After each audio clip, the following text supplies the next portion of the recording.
Bismillahirrahmanirrahim. Assalamualaikum warahmatullahi wabarakatuh. Okey, bertemu lagi kita dalam kelas PDPR untuk hari ini. Okey, so untuk hari ini apa yang kamu akan belajar adalah berkenaan dengan jenis-jenis sudut lah. Okey, sebenarnya kamu dah kenal pasti dah macam mana bentuk jenis-jenis garis dan sudut. Okey, yang kongruen garis dengan kongruen sudut ni saya tak mau beritahu lah sebab ini kamu dah tahu. Okey, cuma hari ni saya nak buat ulang kaji sedikit lah berkenaan dengan sudut pelengkap, sudut penggenap dan juga sudut konjugat. Okey, sudut pelengkap kat sini ialah sudut yang melibatkan sudut 90 darjah lah. Okey, sudut tegak. Okey, so sudut tegak macam tu. Okey, dia ada simbol macam ni. So, nilai simbol ni adalah 90 darjah. Okey, so maksudnya kalau kamu nak cari sudut pelengkap, contoh dia bagi bentuk macam tu. Okey, dia bagi macam tu. Okey, katalah kat sini 30 darjah. Okey, kat sini X. Okey, so kamu nak cari berapa nilai X kan? Okey, so kat sini kamu tahu ini adalah sudut tegak. Okey, so untuk sudut tegak, kita akan apply sudut pelengkap lah. Sebab sudut pelengkap hasil tambahnya adalah 90 darjah. So, untuk kamu dapatkan nilai sudut pelengkap kat sini, so 90 kena tolak dengan 30. Okey, so kamu akan dapatlah berapa nilai X. Okey, maksudnya nilai X tambah dengan 30 mesti dapat 90. Okey, itu sudut pelengkap. Okey, yang kedua untuk sudut penggenap. Okey, hasil tambah nilainya adalah 180 darjah. Okey, so contohnya macam ni lah. Dia bagi kat kamu satu garis lurus macam ni. Okey, dan dia dividekan sudut tu. Okey, katalah kat sini 68 darjah. Okey, kat sini nilai X. So, berapa nilai X? Okey, so maksudnya nilai X adalah, okey, so kamu tahu ini adalah satu garis lurus kan. Dan satu garis lurus, hasil tambah satu garis lurus adalah 180 darjah lah.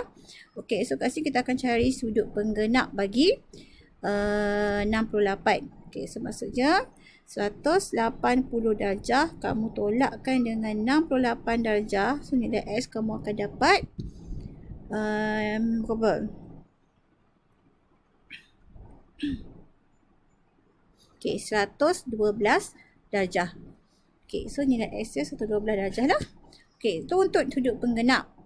Okey, itu sudut konjugat pula, dia melibatkan sudut satu putaran lengkap lah.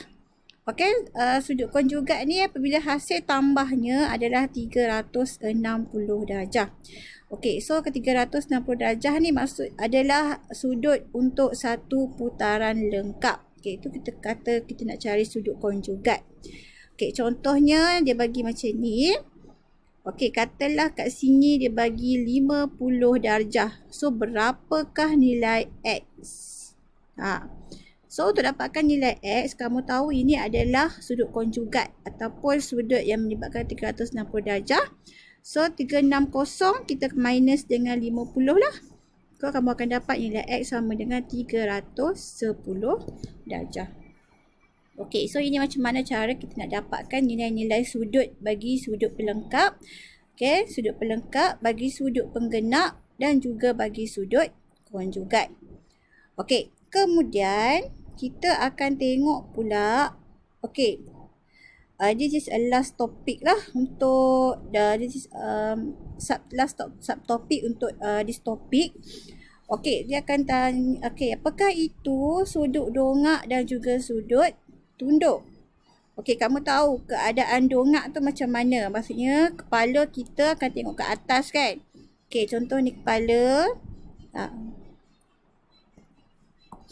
Okey, dan pandangan mata kita akan tengok ke atas.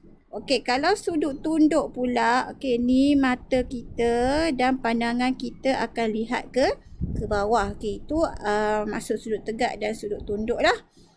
Okey, konsep sudut tegak dan sudut tunduk ni sebenarnya pentinglah dalam bidang ukur tanah. Okey, sebab mereka akan menggunakan sudut dongak dan sudut tunduk untuk menentukan jarak sesuatu tanah. Okey, baik. So kita tengok macam mana keadaan dia, macam mana kita nak baca sudut dongak dan sudut tunduk. Okey, so kat sini kita ada sudut dongak dan sudut tunduk. Okey, ini adalah pandangan mata kamu lah. Okey, untuk sudut dongak, pandangan mata kamu akan lihat ke atas. Okey, so inilah benda yang kamu nak tengok ni. Okey, so macam mana kita nak declare, nak tentukan dia punya sudut dongak dia. Okey, first kita akan kita akan tengok dia punya garis mengufuk. Ni garis mengufuk lah, maksudnya daripada mata kita, okey, kita akan tengok straight. Okey, yang straight tu adalah garisan mengufuk. Okey, so garisan mengufuk dia kat sini. Okey, so daripada jarak garisan mengufuk ni dengan pandangan kita ke atas, okey, so sudut dia akan terbentuk di sinilah.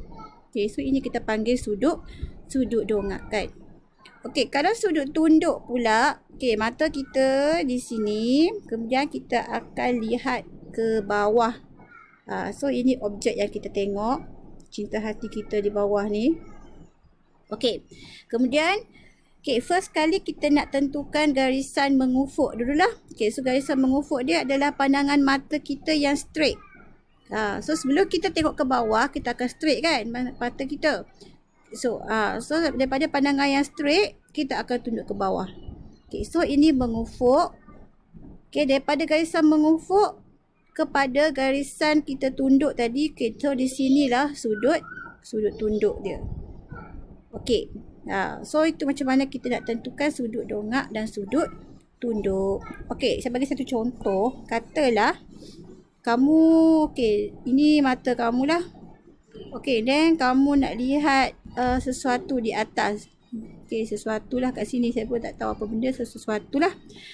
Okey, katalah kat sini garisan dia adalah A. Okey, di sini B. Okey, kita nak cari mana sudut dia. Okey, so untuk cari sudut dia, first kali kita kena tentukan garisan mengufuk dia. So garisan mengufuk di sini, katalah kat sini C. Okey, so daripada sini terbentuklah sudut dia di sini. Okey, ni adalah sudut. So macam mana kita nak bagi nama kepada sudut ni? Okey, nak bagi nama dia. Okey, bacaan untuk huruf yang berada di bahagian sudut akan berada di tengah-tengah lah. Okey, so A di tengah-tengah. Okey, so kamu boleh kata sudut. Okey, ini adalah simbol untuk sudut BAC ataupun sudut CAB. Okey, baca mana pun sama saja. Janji kan bahagian sudut huruf yang berada di sudut tadi berada di tengah lah. Okey, itu macam mana kita nak baca sudut dongak. Okey, contoh yang seterusnya. Okey, sudut tunduk.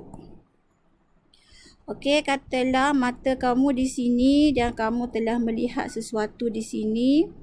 Okey, katalah ni benda yang kamu lihat.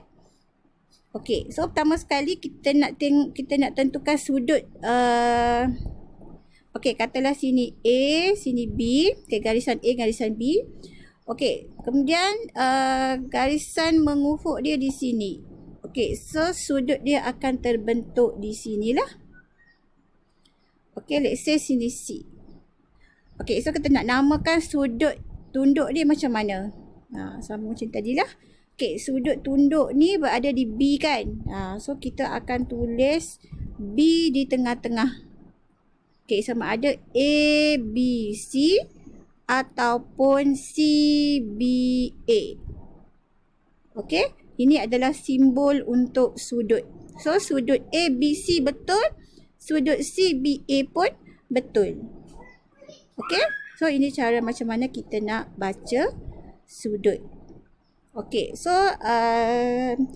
setakat ini saja untuk hari ini. Okey, selamat menjawab soalan yang saya bagi. Okey, sekian. Terima kasih. Assalamualaikum.